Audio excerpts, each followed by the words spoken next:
Welcome back to the deep dive. Today, we're digging into two different initiatives focused on cultural connection. Yeah. CultureSwap and CultureSwap.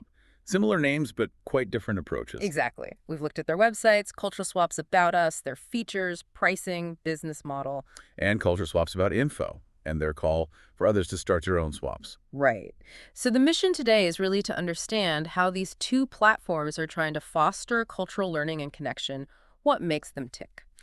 Well, but the first thing that kind of jumps out is the scale, wouldn't you say? Hmm? Cultural Swap seems to be going for like a huge global platform. Totally. Let's unpack that one first. Their site talks about a subscription service. For who? It looks like individuals, families, even educators, basically anyone interested in culture. Ooh, quite broad. Very broad. They're offering virtual exchanges, community events, and exclusive cultural resources, too. Resources. Interesting. What kind of things do you think that might be? Guides? Maybe talks? Could be, like maybe guides to cultural etiquette or, yeah, expert talks. Their mission statement is all about, bridging divides, promoting inclusivity and empathy. And they mentioned partnerships. Yeah, partnering with organizations worldwide. It really feels like they're trying to build this big online global village, sort of. Which makes sense with the virtual exchanges. Allows for that direct connection without travel. The subscription model is interesting, though. How so? Well, it provides steady income, probably helps build a committed user base, but does it create a barrier? Yeah, potentially. Accessibility versus sustainability, maybe. It's a common trade-off, isn't it? It is. Okay, so that's Cultural Swap. Now, Culture Swap feels much tighter in focus. Definitely. This one is all about professionals, specifically in the arts and culture sector. Right. And the core activity seems to be these day-long workplace visits, peer-to-peer exchange. Yeah, matching people from different institutions to spend a day seeing how the other place works. And they highlighted participants' feedback, which I thought was quite telling. Oh, yeah.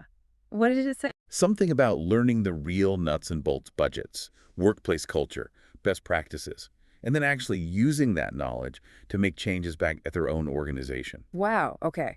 So very practical, tangible benefits. That's compelling. It really is, that kind of direct insight sharing. And it seems to have caught on. Started in 2018, you said, at the 92nd Street Y in New York. That's right. And by 2019, they already had 100 people involved from over 50 institutions. So clearly filling a need there, and now they're looking to scale it. Seems like it. They're offering tools and training for others to run their own culture swaps. They even provide contact details, the 92Y address, and email if you're interested in starting one. Right, so it's almost like a franchise model, but for professional development? Kind of, yeah. Or maybe an open source model for cultural exchange within that sector. So comparing the two, Cultural Swap is this big tent digital platform for general cultural interaction. Global reach, subscription-based, virtual connections, community events, aimed at, well, almost anyone. Whereas Culture Swap is very targeted.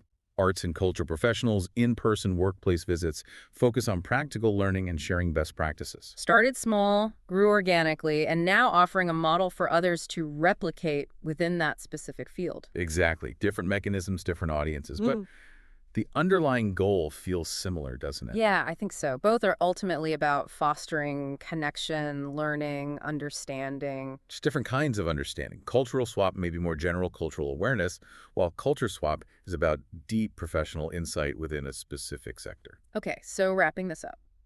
Two distinct models. One, broad, digital and global. The other, focused, in-person and professional. Both aiming to build bridges and share knowledge in their own ways. Which leads to a really interesting question for you, the listener, to think about.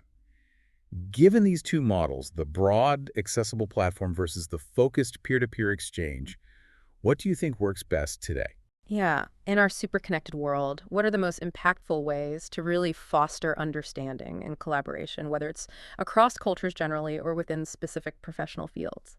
Is it about reaching the many or connecting the few more deeply? Something to ponder